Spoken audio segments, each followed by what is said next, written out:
no one food or one meal is going to make you unhealthy, just like, working out once isn't going to make you fit.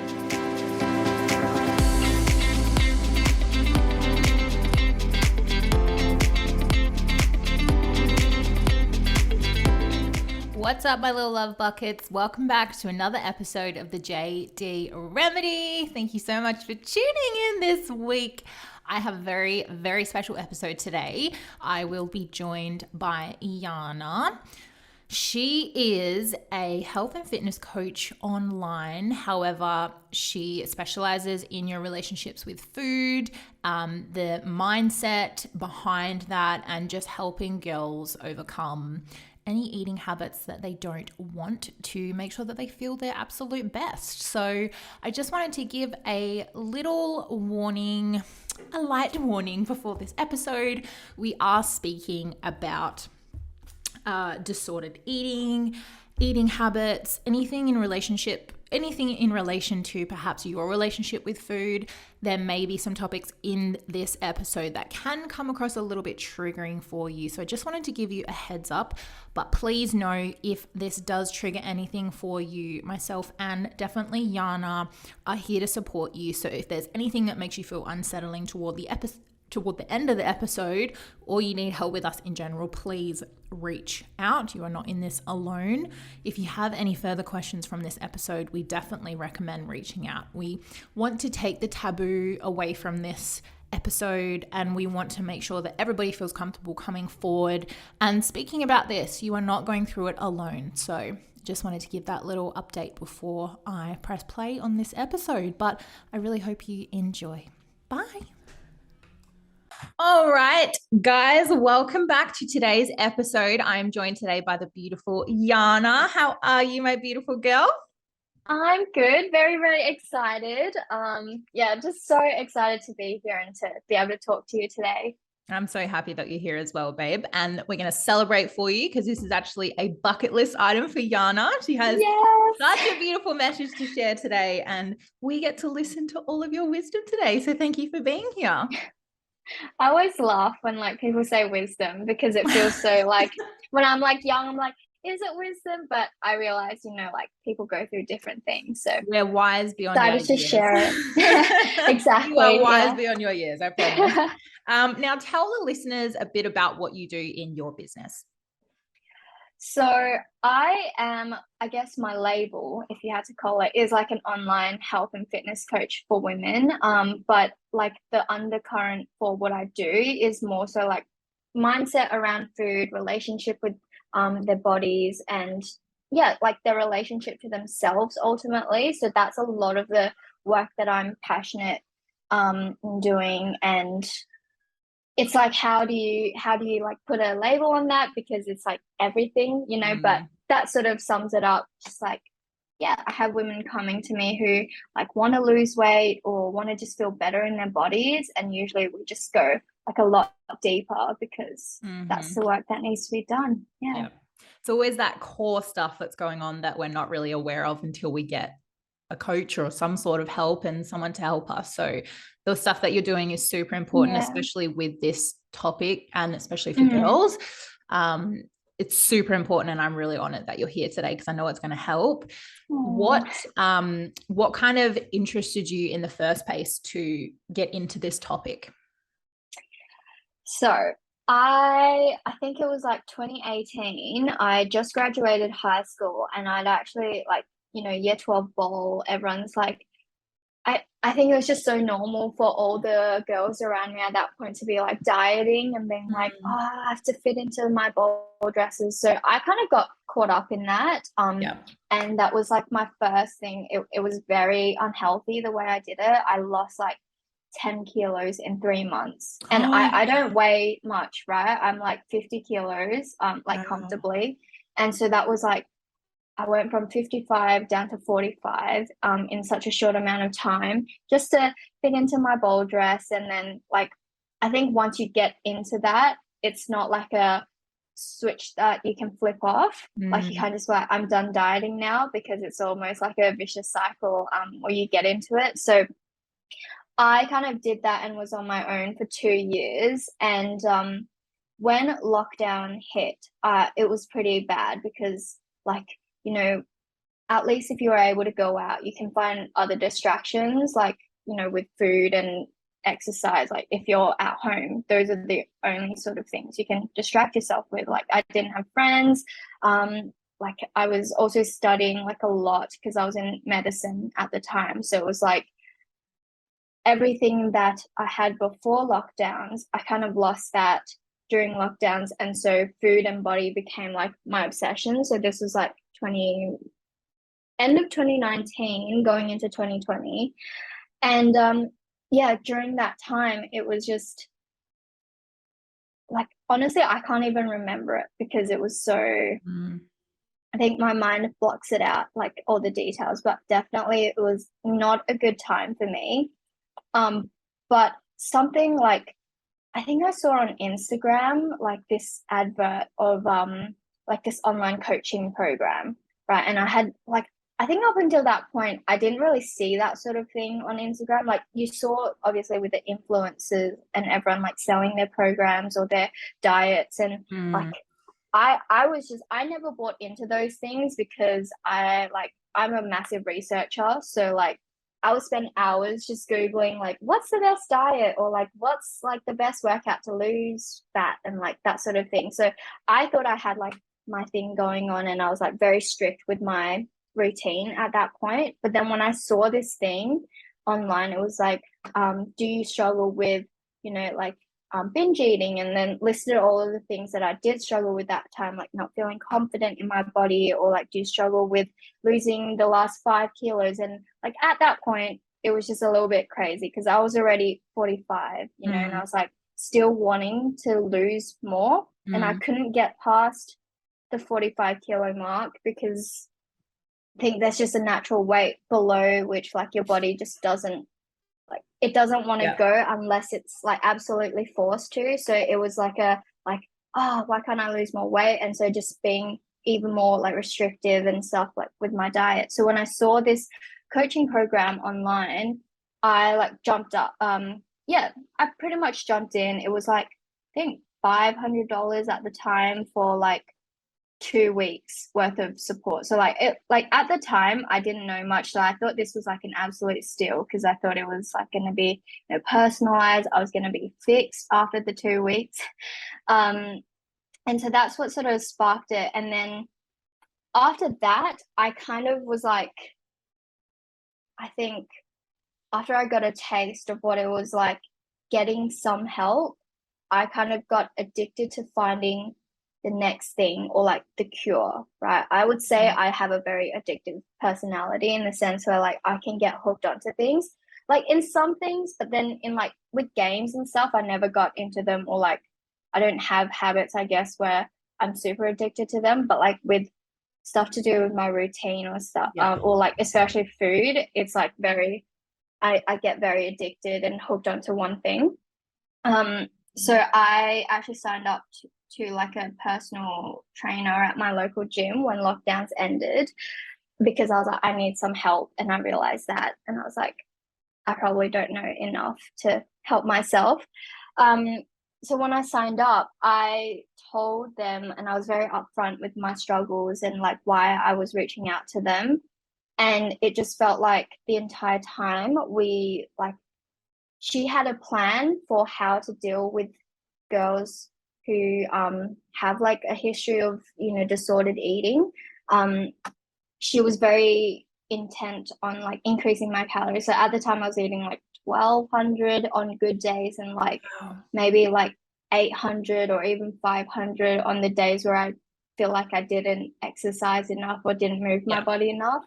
And her plan was just to basically in the span of 4 weeks increase my calories from like that low to 2,500, right? And in theory, when you think about it, that's like the reverse dieting, like usually what I get my clients to do after they've come off of a long dieting phase.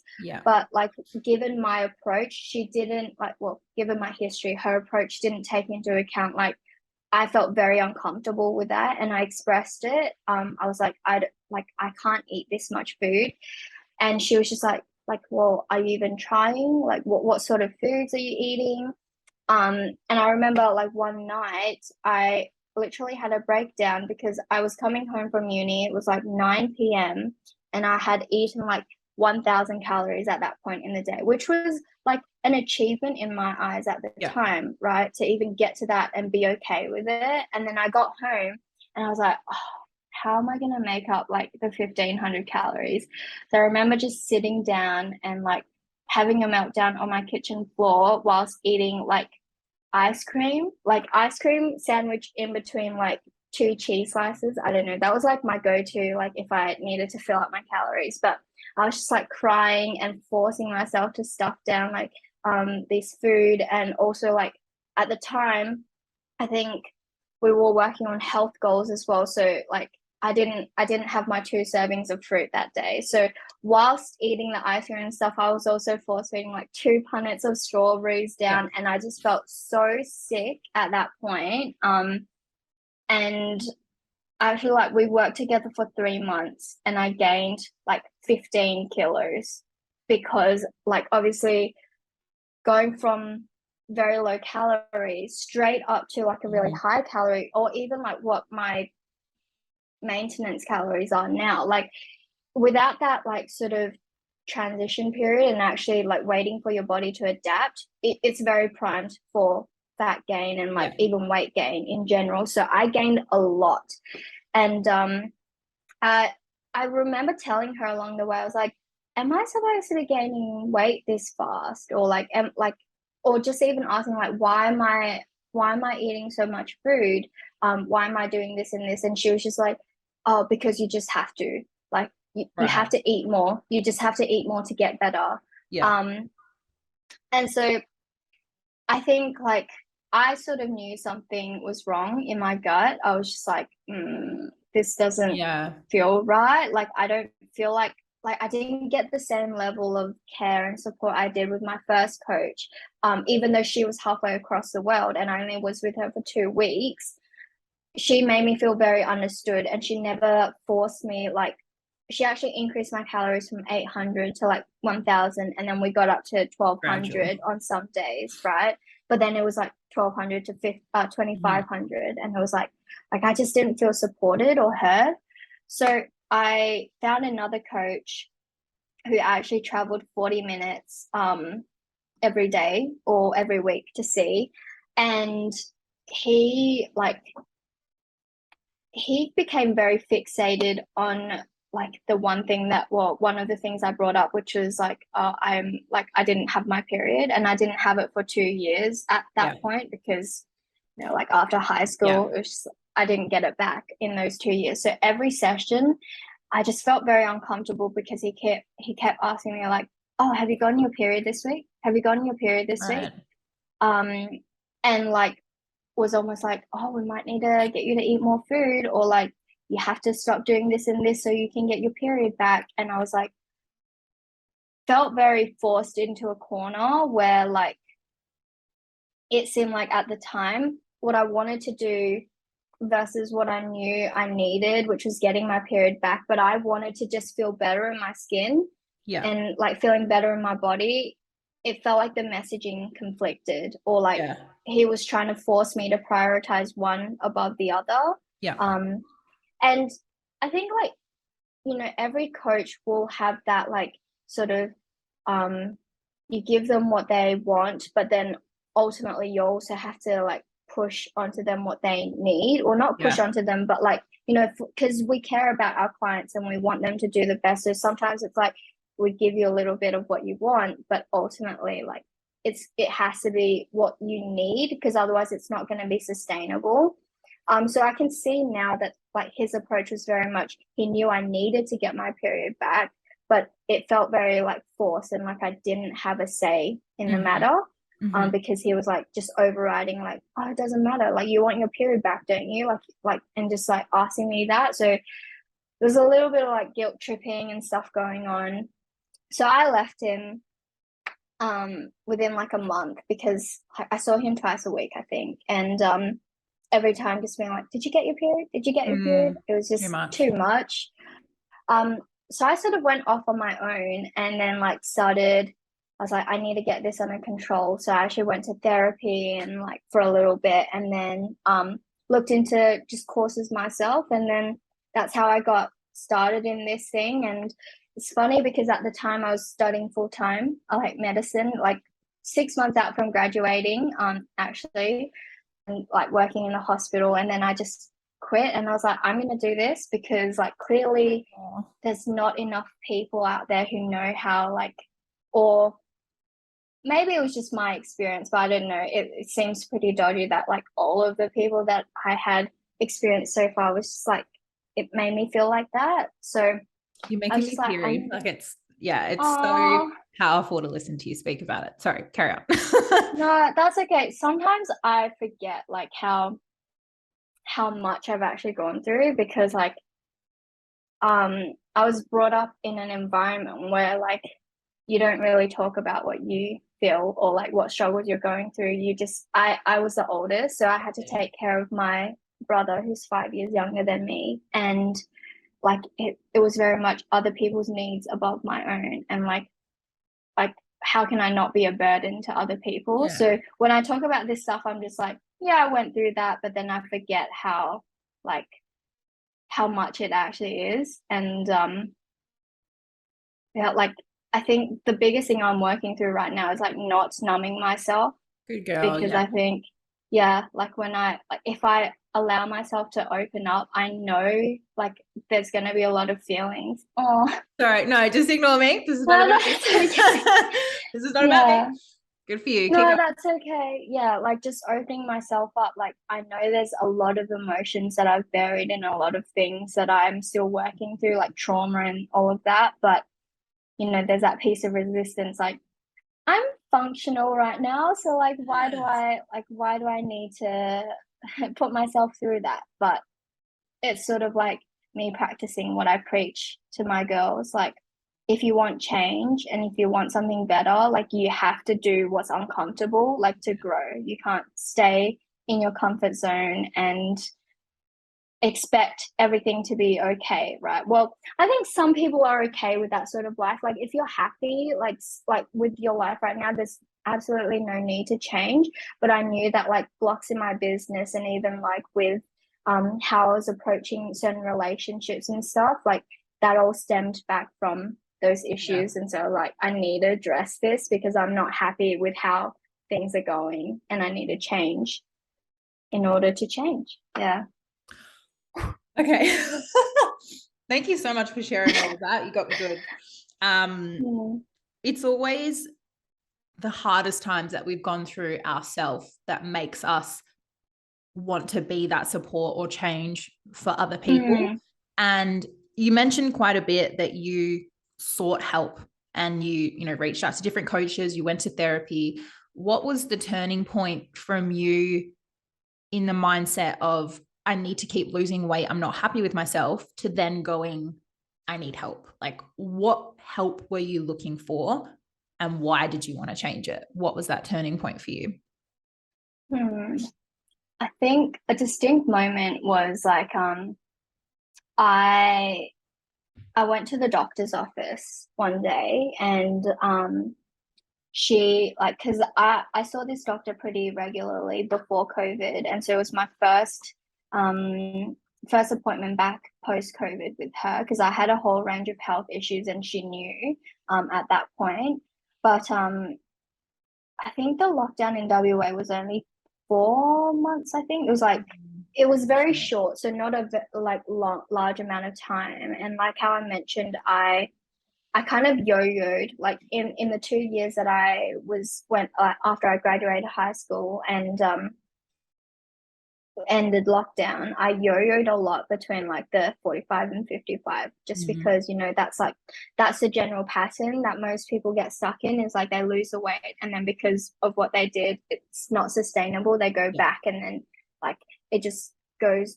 Yeah, like I was stuck in that cycle, and then when I saw her, she like wanted to do a blood test because I was like, she's like, you look like you could be dead. Like I walked in because I like my Really? skin, yeah, my skin was super yellow because obviously like, well, not, I don't know if yellow, but it was like drained of color, and it was just like my skin against bones.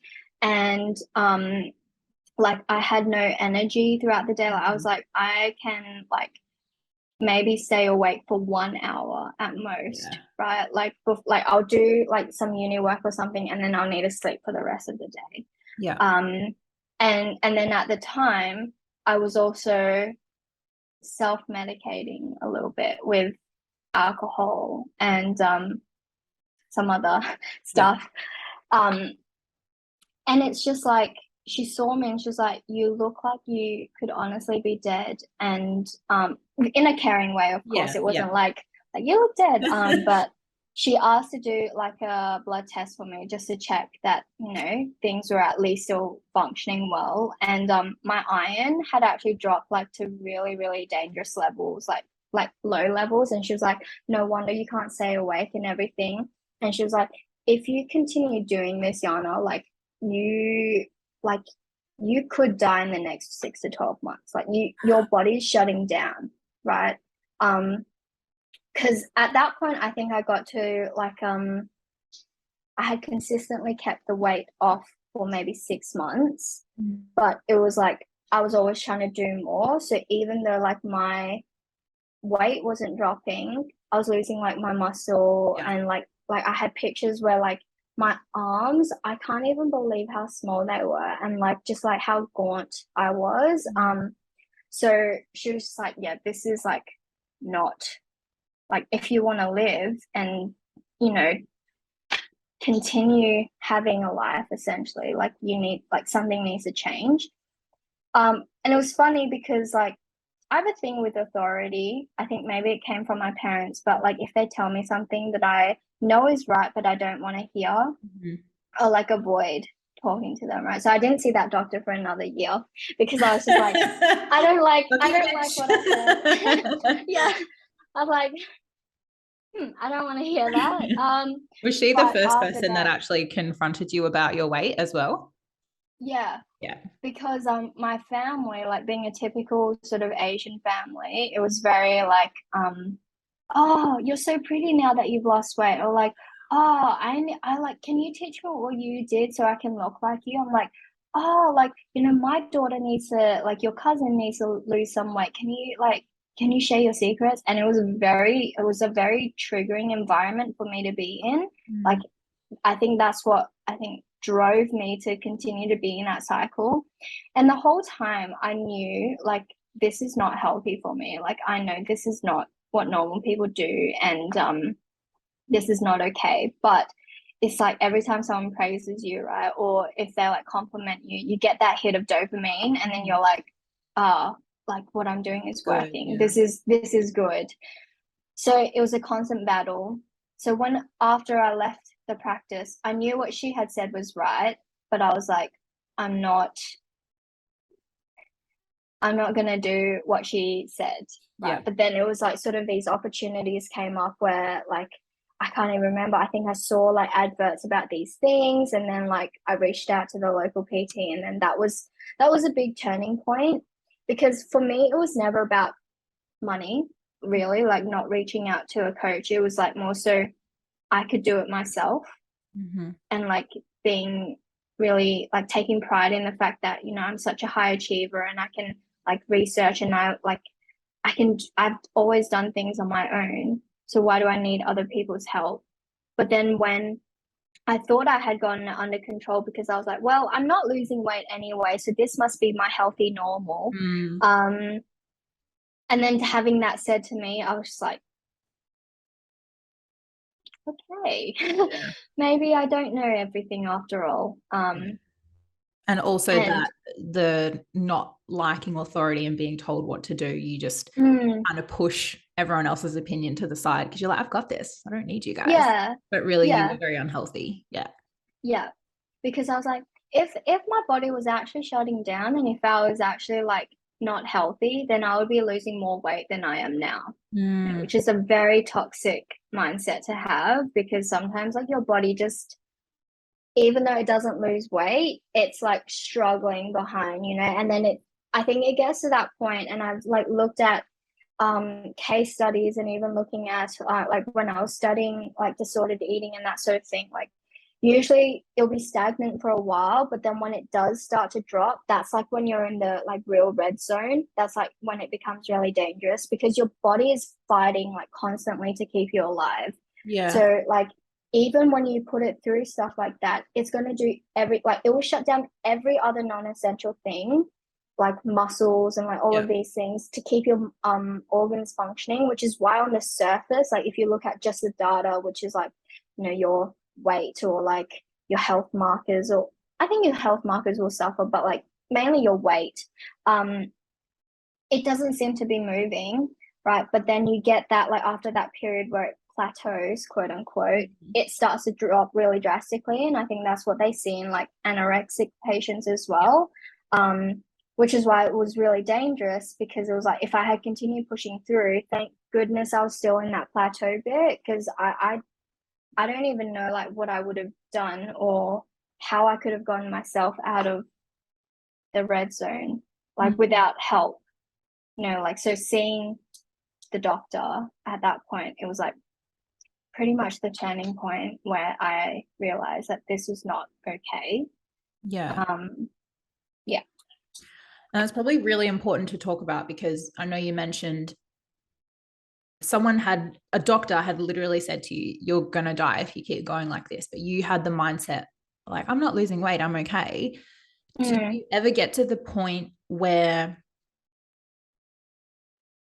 because you don't have to answer this if it's uncomfortable for you, but did you have some sort of body dysmorphia where you couldn't see how thin you were or you liked how thin? Yes. Oh my goodness, yes. I and like I'll share anything and everything about my journey because I feel like it's only when you open up and like talk about what the struggles are like that it allows you know the conversation to like or conversations to start where people are like you know I experience that too because when you hide things behind doors it really creates that shame or like Yeah. there's like a hush hush sort of vibe about everything where you're like oh maybe I'm not allowed to talk about this so Yeah. I'm a firm believer in like if I want to see this normalized like I had to start so even though it might be uncomfortable for me. I'm like if this helps one person, then like that would be, you know, like not amazing, but like then at least it wasn't in vain, you Yeah. know, like in a way. Empowering. Yeah, for sure. Yeah.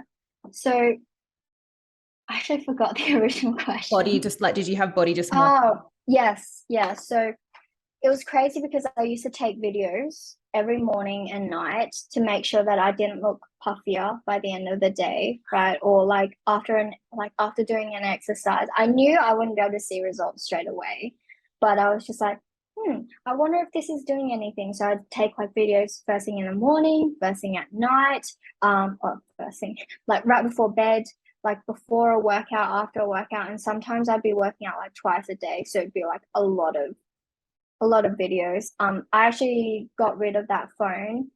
Um, it broke on me before I actually could transfer any of the photos over. But I think that was a blessing in disguise because like I don't even want to see those photos. But I remember looking in the mirror and I was like, why why am I not like why am I getting fatter? And like I was just like I couldn't see that I was getting so skinny, Mm-hmm. right? And even looking back now, like through my perspective, like and from what I can remember, I feel like I look the exact same now as I did back then. But I know because I've seen photos like that I'm not. Like I have I think three photos that managed to transfer over and this was like at the start of my journey.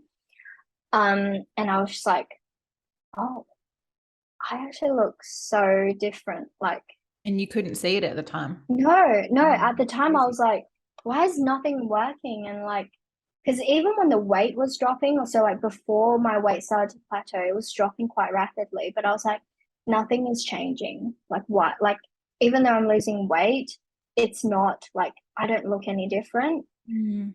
Um, so yeah, I think that's something that most people will have, and I think like it's it would vary in like in certain people. So like my partner also like he's a guy, right? But he also has body dysmorphia and like I think even though we don't face the same things, the underlying struggle is real because he's always like, I don't feel like I'm big enough, or like, Mm. the traditional views on how a male should look. It's very much like not muscly enough, or like I don't look jacked enough. And then like for women, it's usually I'm not thin enough, Yeah. I'm not curvy enough, or like I don't have a bum, or it shifts all the time, which is why I'm like, if you're on social media, you have to be so careful with that sort of thing.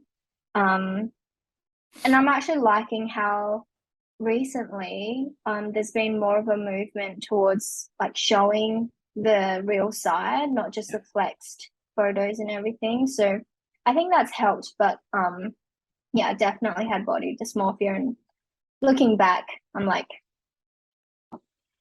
how did I How even? are you going to know? Yeah. Yeah, It's yeah. a mental disorder, isn't it? You literally can't see what you look Mm, like. And it's for someone that's never had body dysmorphia, it's hard to understand what that person might be going through because we see one thing and they can't see it. It's like, what do you mean you mm, think you're fat? You're tiny.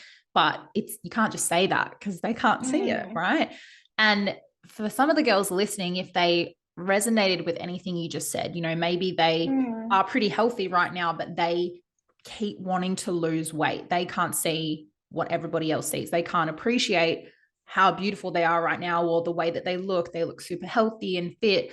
What advice would you give to them to help them see past that before they get into that quote unquote red phase or plateau phase or start heading toward that dangerous zone of starving mm. themselves or anything like that?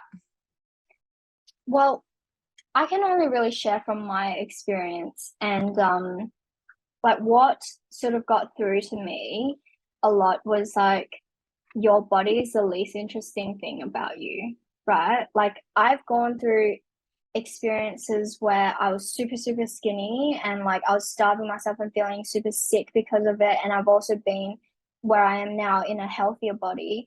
And I've noticed that it wasn't the body itself that changed the way I lived. It was like how I felt inside my body, right? Mm. Like, because I think it comes back to a lot of like the stories that we tell ourselves about what being skinnier will do for our lives. Ooh, So I like we that. think that being skinnier or like will help us have more friends, or like it will make us, more appealing to other people. And I think a lot of the times it comes down to that like need for connection and acceptance. But Mm-hmm. it's like, I think a lot of the work that needs to be done is just learning to accept yourself. And I like, and this was a big thing for me too, because when someone said you need to accept yourself and like love yourself from within, I thought that meant that I couldn't change my body, or like I would be forced to love the body I was in. But Yeah. it's really just a work in like having a secure, like, well, just being secure in yourself and who you are, like with all of your traits, like what kind of person you want to be, what sort of qualities you have. Like those things are the things that actually matter. Mm-hmm. Um, and like you can accept yourself without needing to stay in that exact same body. Yeah. Right. I feel like I'm like there are so many things going on in my head where I'm like, oh, this is so deep. But it pretty much just I feel like comes down to you can accept who you are, but change what you look like, Yeah. and still want to change what you look like. And that wouldn't make you a bad person. Yeah. Right. But if all you're focusing on is the external, that's not going to last. Mm-hmm. Right. And it's not going to be the thing that brings you happiness. And so like really I would just ask themselves like if someone came to me and were like, how would I go about this? I would just say like ask yourself, what does being skinny mean to you? Like what does it give you, and why does it matter for you to be that instead of now? Like what does it give you that you don't have right now? And Mm-hmm. then that would be the issue that, or the topic that we go into. And Mm-hmm. for everyone it's like different, right? Like with childhood stories, like, and with what you've heard your parents say growing up, even like your friends growing up, what they've done, that all influences how you like view the world and like what you perceive to be important. So I think like getting to the root of why they want to do it is the key, really. Mm. Hmm. just blew the lid off that shit. That was amazing. I think I'm like, sometimes I struggle because I'm like, it's so different for everyone, right? So I don't want to give just one answer, but it's like why? Like that's so always true going though. back to the why. Yeah. It's so true. And I think when you say the word skinny, if you ask someone what is skinny to you, they probably don't even have an answer. Like they just say the word Exactly. skinny because they're not happy with what they are currently. But what does Mm. skinny look like to you? And some people Yeah. say lose weight or fit into this dress or look like Mm. this person I saw on Instagram. But I guarantee you, when they look like they're what their Yeah. ideology of skinny is, they still won't be happy because you're right. Yeah, You they have to don't fix the see it. internal stuff. Yeah.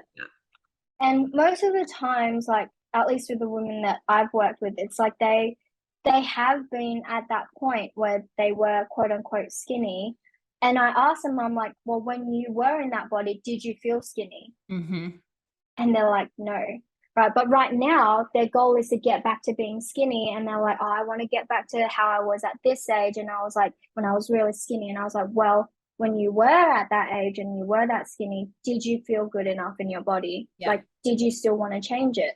And so often well, most of the times the answer is no, like I didn't Yeah. feel skinny. So I'm like, well, then the problem isn't how you look, it's how you Yes. feel about yourself and where you place your self-worth and like what you value about yourself, right? And it's all about just changing that, but obviously coming from like a compassionate, um, yeah, approaching it with compassion rather than like calling them out and being like, well, obviously that's not the problem. So Mm. like, what do you mean, Which is a lot of what you feel like you didn't receive throughout your journey. Yeah, Yeah. And there was always yeah. that gut intuition for you. So maybe let's talk about if someone's listening to this and maybe they're ready to ask for help, obviously follow your gut. But for you personally, and we know that everyone's different, but what are Mm. some things that they should look out for when looking for help? Like some tick boxes in terms of staying away from fad diets and making sure you feel comfortable and making sure. I think a lot of, from how I heard your story, is no one actually explained anything to you. They just told you. Mm. So for Yeah. you being told, you didn't understand it. You're not just going to do it because they told you. You want to understand the science behind it or the reason how your body works and how food works. And I think a lot of what's happening is there's so much, well, actually not a lot of education around this. People Mm. just throw things out everywhere and we don't really know what Yeah. to believe until we fall down that rabbit hole ourselves. So Yeah. what do you think they should look out for when asking for help? What are some really important things? I think first and foremost is how do you feel with that coach? Mm, Like, and I think most coaches nowadays have like an option where you can, like chat to them before actually signing up with them or like working with them. And I think that's really important just to sort of see if you get along with them because the biggest thing is like coaching is just communication, yeah. right? And like that's everything. Like when if you can feel someone like if you can make someone feel heard or understood, and like for me that was the biggest thing. Like Yeah. I just needed to feel like they were actually listening to what I was saying. Mm, So if they're like cutting you off in the conversation or if they're like sort of twisting your words because sometimes you'll say one thing and then they'll place their own meaning on what you've yeah. said and then they'll like go off of that. I think that's a big red flag. Yeah. Because it's like they're not actually listening to you, they're just talking, Yeah. right? Yeah. And so like taking that free opportunity to talk to them even in the DMs, I think that shows a lot. Looking at the type of content that they put out, like if it's in line with what you want to achieve and like what you value, Yeah. right? And kind of just going into it with an open mind as well because sometimes when you are in that situation you won't know what's best for you. Yeah. So even if like a coach does bring up something, like always ask, always like if you don't understand, ask them. And a good coach won't get offended or like won't dodge the question. If you ask, they will take the effort to explain it and make sure that you know what's going on and keep you in the loop. And you're So like comfortable. Yeah. yeah, exactly. So asking and just like taking ownership for how much you I guess are involved in the relationship as well. Like if you never ask, if you never check in, and if you don't actually like pry your coach on like why they're doing certain things, you also like they can't read your mind, so they can't like anticipate that you're worried about certain things if you don't tell them and open up. So yeah, their communication style sometimes, and I don't think this is as common, but if they're affiliated with certain brands or certain products, that can be a big thing. Like then you can't just look at the individual coach, but you also have to look at what they're affiliated with and seeing if like the values and everything that that company stands for also is in line with what you want to get from get out of your coaching relationship. Yeah. And I think just in general, the education behind food and how it works, because when we think we want to lose weight or we're not happy with how we look on the surface, there's just so much different information out there, and a lot of it is unhealthy.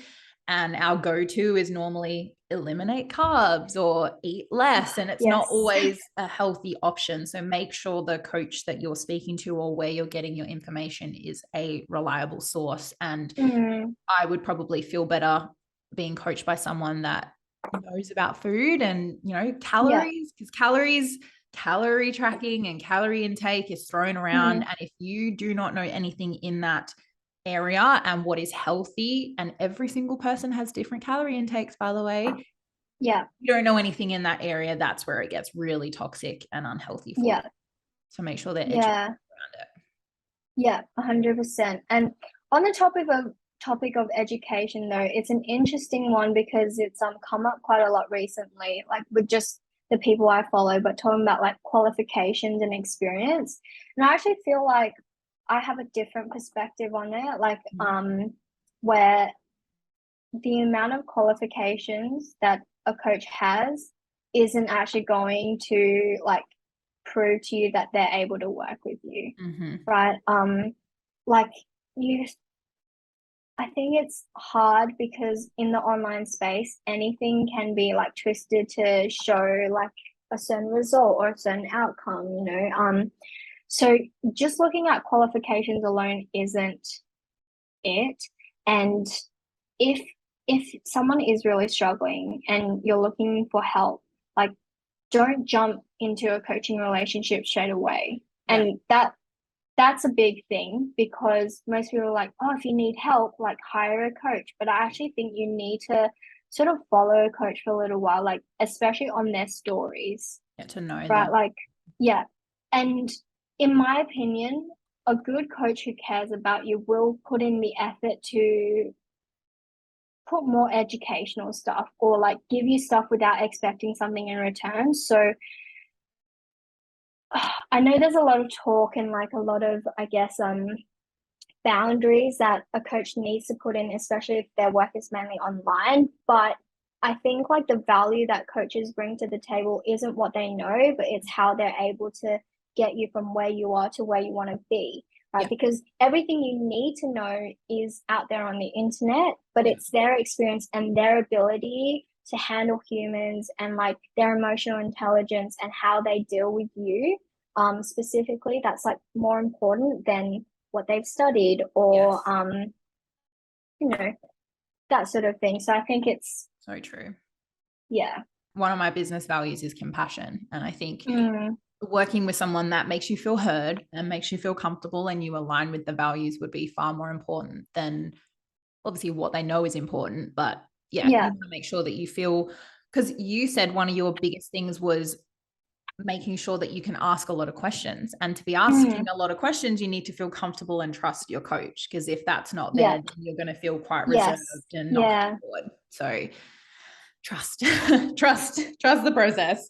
And sometimes it's your gut instinct as well. Like you will know, everyone has that gut response in their body, like where your body, like it will physically, like sometimes I'll feel like it's a lurch, or like there'll be a certain feeling where I'm like it's a no, right? But we try and make logical sense of it or talk our way through it. And I think that's where like if a coach is like going like, that's a no, and I like my first few coaches or my two coaches that I had bad experiences with, it was like I felt that, but I sort of went, oh, they've helped thousands of Mm, people, surely they can help me, or like who am I to do? But I think like trusting your gut instinct is really important, yeah. because your body does have that wisdom usually, though we are so trained to Mhm. use our brain though to override that wisdom. So Gut instinct's there for a reason. yeah, Listen to it for sure. yeah, Yeah. And even though you were going through such a hard time, you still had that instinct that that coach wasn't right for you. Even though you mm, couldn't see what was happening or what was wrong, you knew that you weren't aligned with that person. mm, And there's a reason there's so many different coaches in the same field, because not every coach is going to be right for you. So yeah, that's good. Do the yeah. research. And I think that's it's definitely like not it's not a personal attack on a coach to not want to work with them Mhm. or to like admit that they're not the right fit for you, Mhm. right? Because it's like no one can, like not everyone is going to be able to help you in the same way. And I think like even if they have experience, like you are valid in feeling like they're not the right fit for you, even if they've helped people like you. And Yeah. I think that was a big thing for me as well, because I felt a lot of guilt being like, well, why? And I put it on myself to be like, why am I the one client that they can't seem to help? Right. Um, so I think that like that's the biggest thing. It's not a personal attack to say no to a coach as well. Yeah. Yeah. And you learn little bits of information from every person you come across. So it doesn't have to be quote unquote fixed from this one coach. Yeah. You might get Yeah. one lesson from this coach and a different takeaway from another coach. So it's okay to Mm, put yourself out there and keep looking at different coaches as well, as long as you feel comfortable. yeah. Okay. Do you want to go to some listener questions? Because I actually put a Yeah. story out this week. Where's my phone? To see if they had any questions for you specifically. So let's Cool. open them up. So I'll probably just keep them anonymous just in case. Okay. All So good. somebody wrote in and said how to find a happy balance, still eating the foods you love and not feel guilty about it. That's a question on all of our minds, I think. And my Yes. question as a coach would be, why do you feel guilty about eating that food in the first place? Yeah. Yeah. I was like, well, what, like, and also I think, like, why do you feel guilty? But also, is there a pattern with like the types of foods that you feel like is quote unquote off limits and like Mm, sort of brings up that feeling of guilt? Like, usually it will be, I think you mentioned like cutting out carbs, or like, it's usually the stuff that we've told ourselves are quote unquote bad for us. mhm. But no one food or one meal is going to make you unhealthy, just like, working out once isn't going to make you fit. So it's like, Yeah.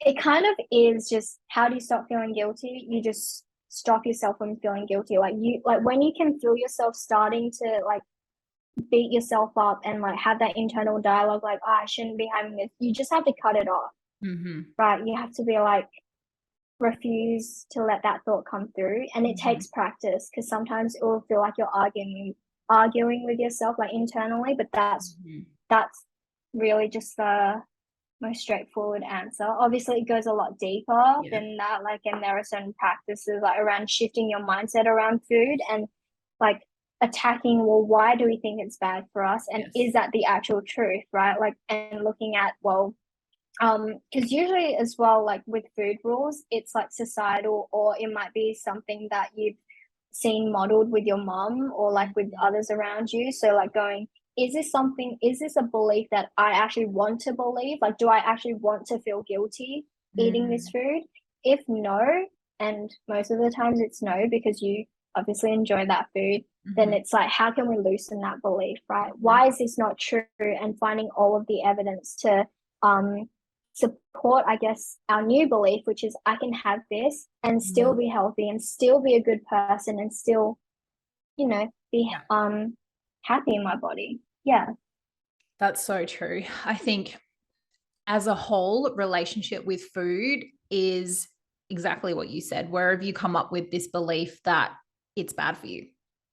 Like if it makes you Yeah. happy when you eat it, then eat it. Why do Yeah. you want to stop eating it if it makes you happy? Yeah. like It's like, societal why norm. am I, Can't eat ice cream yeah, like, anymore. why am I a bad person for just liking ice cream? Like, Yeah. what am I making eating ice cream mean about me? Yeah. You know? And once you like, usually when you attack or when you like attack that belief, you're like, oh, hang on a sec. Mm. I was just told I should be feeling guilty. Like, I Yeah. don't actually care. Yes. It doesn't mean anything about me. It Mm-hmm. doesn't change a thing about me. Yeah. You know? Yeah. Yeah. I really like the analogy of one quote unquote bad meal isn't Mm. going to do anything, just like one workout isn't going to make you fit and Yeah. strong. It's exactly the same thing. And I think that's the thing as well. Like, we need to shift away from like bad and good foods, right? It's Mm-hmm. like there is no bad or good foods. Like, if I were to ask you to define what is a bad food, you wouldn't have a set of like criteria. True. Like, there's not a definitive list of criteria Yeah. that defines a bad food, right? There's foods that are more nutritious or less Mm-hmm. nutritious and like help us function better. And I think that's the important thing as well. Like, balance feels like everything needs to be good all the time, Yeah. right? But balance is, in terms of life, it's actually more of a flow, right? Like, depending on like different areas of your life, you're going to have slightly more nutritious foods depending on what's available in your environment. And if Yeah. you're out, naturally, you're not going to have a basket of apples in a Mm-hmm. restaurant that you can just Yeah.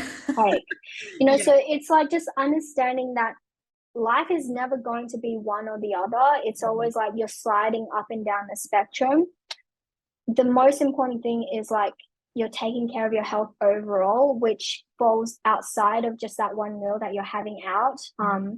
So yeah, like when Yeah. you can see it from that perspective, I think that helps a lot. Yeah, for sure. I actually had something I was going to ask you and it just left my brain.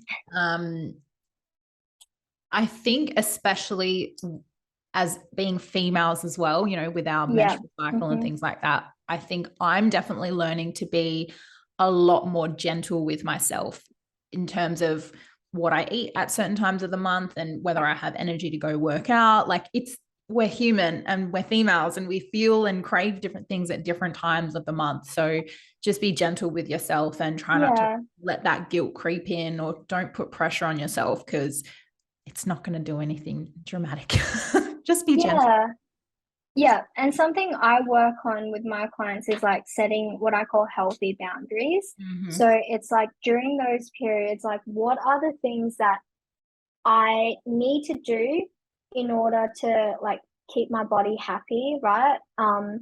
Versus and balancing that with what I want to be doing. So for example, like no matter what time of the month you are, you should probably move your body and just to Mm-hmm. keep it a little bit more active for like your health and also like physical health but also mental health, Yeah. like moving and releasing those endorphins. So it's like, well, okay, maybe if you don't feel like weight training during like that time of the month, go for a walk, like a That's true. 5 minute walk, you know. Yeah. And usually like if you go for a 5 minute walk, it will turn into probably a 30 minute walk because Mm-hmm.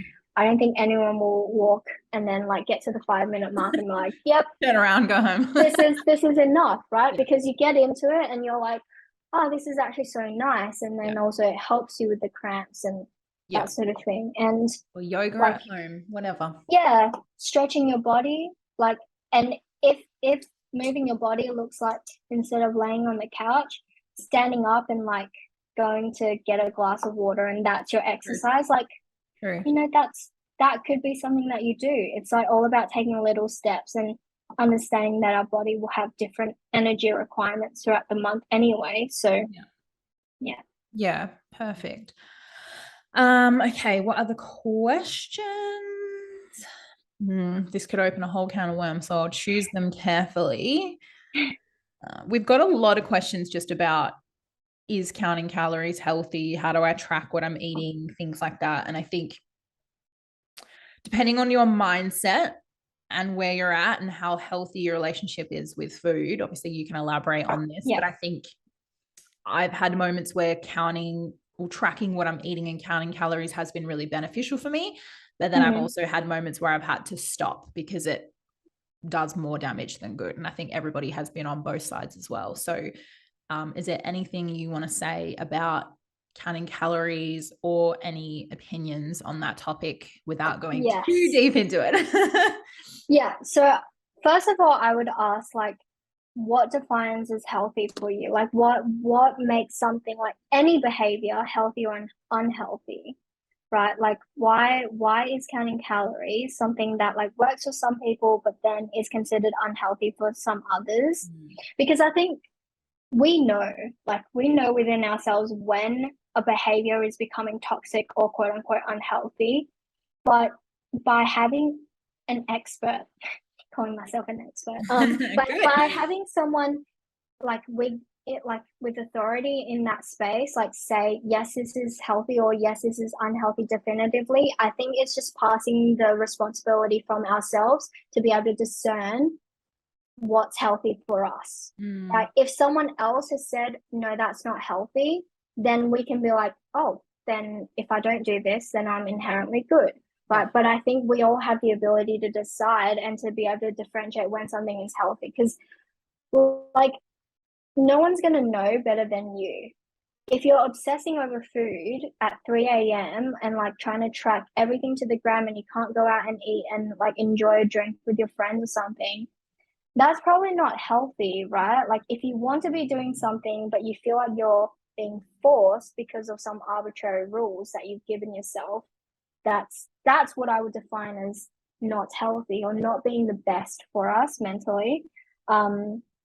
So it sort of it depends like on your relationship with food and also like are you just wanting someone to tell you what to do Yeah. instead of knowing like instead of sitting with yourself and being uncomfortable with it and just going okay, is this something I should be doing, is this something that's healthy, Yeah.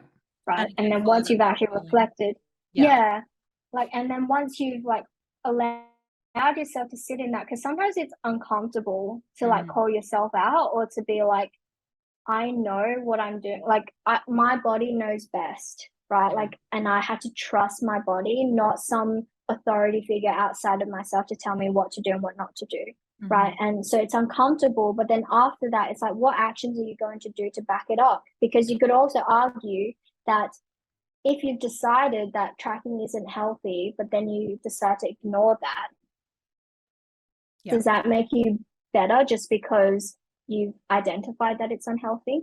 You Yeah. know? True. So it's like what actions are you Yeah. doing? And are you actually allowing yourself the space to figure things out, not Yeah. needing an answer right away? And just ask yourself, for what purpose are you tracking? Like Mm, maybe if you're in a bodybuilding competition or something, or yeah. yeah. And I enjoyed it because I enjoyed understanding what macros were in each food. Yeah. That was fascinating to me. But yes, you're right. Just be in tune with your gut, and again, fuck the rules. Whatever society Exactly. says is Yeah. good or bad, like you know yourself what you should and Yeah. shouldn't be doing. Yeah. And I think like because you'll know if you're a type of person who thrives off of structure, right? If being told like you need to have certain amounts of food to keep yourself healthy and tracking is a way to remind yourself of that, Yeah. then by all means do it, right? But it's like if you're someone who has like needs to go out a lot or you know enjoys socializing, tracking probably isn't like going to be as manageable for you, so it's about finding what works for you and what like and your lifestyle essentially.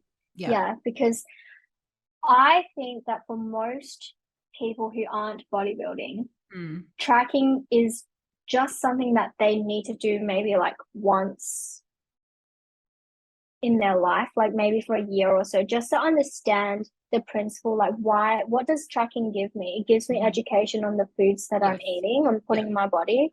So once you've done that, you actually have the tools to be able to go off of tracking and Yeah. know intuitively what you need to eat. Yeah. But then it's about, you know, is tracking giving you quote unquote control over your food that you're not wanting to give up? Um, True. and so, yeah, I would say for most people, you don't need to track. Like humans are really good at knowing what to eat, right? We've done it for hundreds and hundreds of years before MyFitnessPal was ever Yeah, invented. true. So it's about just like going on that journey to actually trusting yourself and not relying on something external to tell you what to eat. Yeah. I think that's the biggest thing. Yeah. Yeah, that's super important. We'll finish it up with one question. We've flown by today. It's good. Where is it? Because a lot of them were about tracking. So let me just bring this up. Yeah.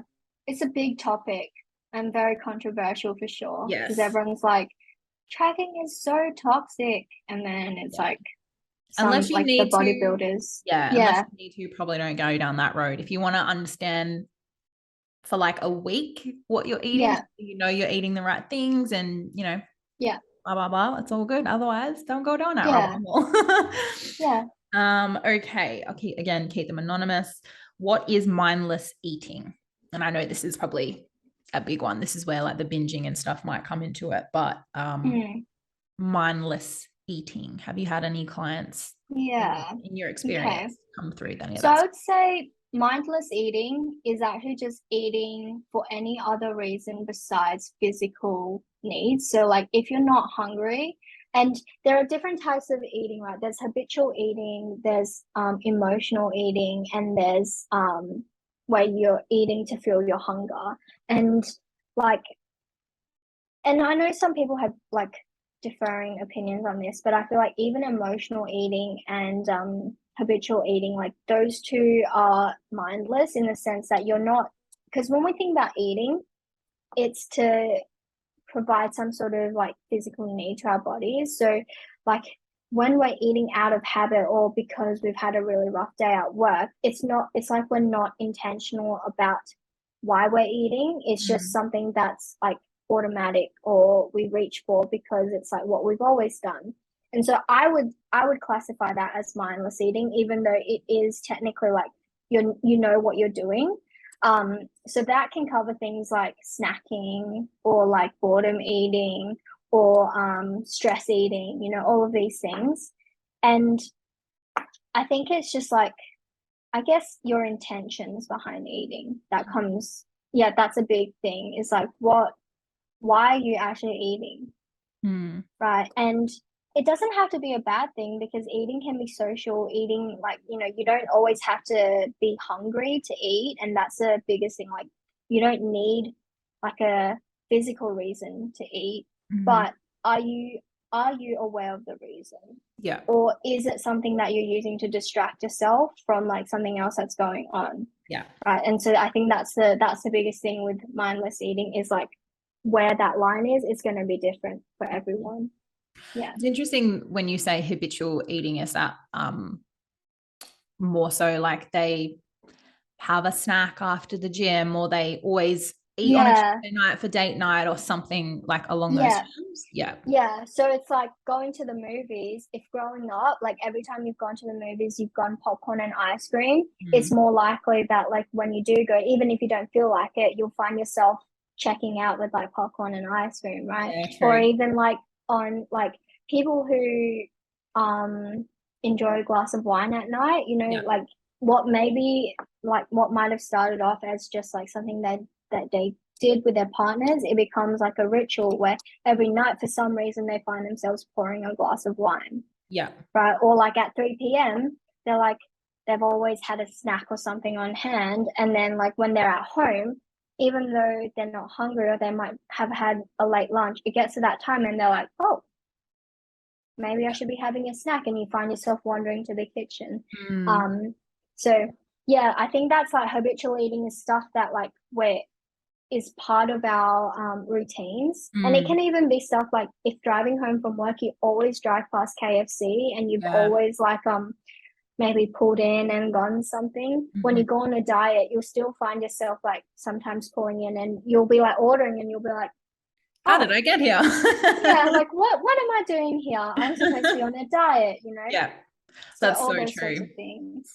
So it's like the opposite of obviously reducing your calories and not wanting to eat. A lot of where the weight gain comes from is habits, and it's forcing yourself to, not forcing yourself, but if you're going down that road of unhealthy weight gain, it's breaking those patterns. And Yeah. I think a lot of it is psychological and emotional as well. Yeah. Yeah. And I think that's why like it's super important to know what your eating patterns are, because like I don't know if you've heard of this, but people will grow up in households where they're told you have to finish everything on your plate, Mm, right? So then that becomes a habit. So as like when you're older and you're like, I'm full, but you have like still, maybe something left on your plate, out of habit, you'll stuff yourself, yeah. right? Like you'll force yourself to eat that food, but you'll feel like worse after it. But it's like almost a compulsive need to do it because you're like, oh, I'm gonna get told off, even though Mm-hmm. you're an adult. Yeah. So like a lot of it is just patterns, and especially eating, most of it is picked up like from your parents, Mm, mostly your mom, because dads usually, like guys usually don't have that as much. But yeah, like your mom will usually be the one, you see dieting or trying new things, like, and that's where you pick up most of your things. yeah. Your friends, yes and no. Like I think in high school, you tend to be more influenced on by the people around you. But yeah, a lot of it is I think in your first 7 years. Don't quote me, but I think No, it's it like you is. pick Yeah. it up In in your NLP, we first talked seven about. years. Yeah. Yeah. So it's like if you think about it, like my first memory, I think was when I was 4, right? So like the 4 years before that, I'm not even aware of what I witnessed, but those stories and those things are Mhm. now inside and like running the show essentially. And I think that's where like most of the work is just recognizing like what the patterns are. But I actually feel like sometimes trying to pinpoint the exact thing that caused it isn't as helpful, because how can you be aware of something that you can't even remember, Then right? you're So I think like, subconscious. yeah, so it's just like being aware of the patterns and then like breaking that pattern. Yeah. Yeah, And I think because I've had this with some clients as well, is why do they want to stop it? Like, who's told you need to stop it? For what reason do you need to stop it? Not just saying, oh, I probably shouldn't do that, because that's not enough of an emotional pull for yeah, you to want to yeah, change things. So it's about digging deeper and one, understanding the patterns and where you've picked it up from, and maybe some belief systems around it, but also why? What's driving you to want to change it in yeah, the first place, not just from external reasons. yeah. Well, it's like I did an event with Tony Robbins, but it's like if it's a should, then you won't. Yeah. Yeah. Right? If you say I should, then you won't do it. Like Yeah. you just don't have a strong enough motivator behind it. But Mm-hmm. if it's I need, and you make it emotional, and that's why like I think in Start With Why, like in Simon Sinek's book, it's like it's 7 layers deep. And sometimes with the clients, like you have to go even deeper than that, like because you have to find the one thing that's like really emotional, Mm-hmm. because humans are just emotional creatures. And when we don't feel like it, after a really tough day, we're not going to do the things that we're not emotionally driven by. Right? Human physiology is always going to win over our discipline. And Yeah. that's why, like, when people are like, True. I should just be more like disciplined to not snack or like to make this change, like, Mm, that's not the problem. yeah. It's the problem is you don't like value it enough. Mm, It's not yeah. important enough for you to make the change. And I think that like goes into, well, what's the pain of staying the same, right? Like why do you need to change? Like it's a need. Yeah. And then making that like being like, I need to do this because of X, Y, and Z, as opposed to I should. Yeah. Right. That's Yeah. huge. And I always say to my clients, like motivation is a myth. You can't just turn on motivation. You Yeah. feel most motivated when you're living in alignment with your highest values. So that's why you Yes. do all Yeah. this work to understand the reason why you may be binge eating, or you may be restricting your food and you're wanting to lose weight, Yeah. or you're wanting to lose a certain amount of kilos. It always goes back to why, what patterns do you have, what belief systems are in place from a young age, and what are your values? Like, what are you trying to meet? And I think you actually said it earlier in the episode. What are you not getting at this weight? Mm, Like, what value or emotion would you yeah. meet if you lost weight? And how else can you meet that need without losing weight, Yeah. or without, yeah, trying to Yeah. restrict yourself? that's with a lot of emotional eating as well. Like, not all the times, because sometimes it is just purely out of boredom, but Yeah. it's like if you're driven to that, like after a really tough day and you find yourself like snacking or like cleaning out your pantry, like what needs are not being met? Mm-hmm. And usually it's because like during childhood, we haven't been taught how to like meet those needs, right? Or like we haven't been taught how to process certain emotions. So we just, and it feels really like uncomfortable to sit Mm. in that and being like, I don't know what to do. So you find a distraction. Yeah. But it's like if you can identify the need that you're missing in your life, it like for me, personally, that was like play, right? Mm. Like play is so important and having the time where you're not quote unquote being productive, like that's really important to have because like that's the basic need. Mm-hmm. No humans are going to like thrive without the freedom to just be Yeah. without any expectations, right? And that's True. essentially what play is. Like you just do whatever you want without needing a certain outcome. Yeah. And that's usually a big thing that most people are missing in their lives or like connection or whatever it may be. It's like if you can identify what you're missing, you don't need to necessarily address the habit itself, Mm-hmm. right? Because if you can give yourself what the habit was giving you, Yeah. yeah, that's half the work. And it's really important to talk about your environment and where you're getting all this information and where is this story coming from that you're telling yourself. Like we talk Mm, about influencers online and the bodies we look at online and this coach told me this and this PT told me this, but it's like, what do you need? What do you want? yes, yeah. That's why it's so important to align yourself with the right people, and Mm, that's probably a good segue for you to probably drop your Instagram and your business, because I would love, if this conversation you've heard today, ladies and possibly gents, if it sparked something in you, if you've been curious about this, if you're struggling, whatever it is, I would really love for you to slide into Yana's DMs, if that's okay with Yana, yes, of and reach course. out and ask for help. This is the biggest thing we're trying to push, is you don't have to go through it alone. And it's really important that you talk about it openly if you're comfortable doing so. So where can they find you, Yana? So I am on Instagram at Yana Lin official. I'm on Facebook too, but I tend not to accept friend requests because Yeah. I'm just like, Boundaries. when people, yeah, when people like message me after I've accepted friend requests, so unless I know you, I'm Yeah. most like, if we chat on Instagram and then you slide over to my Facebook, like that's fine.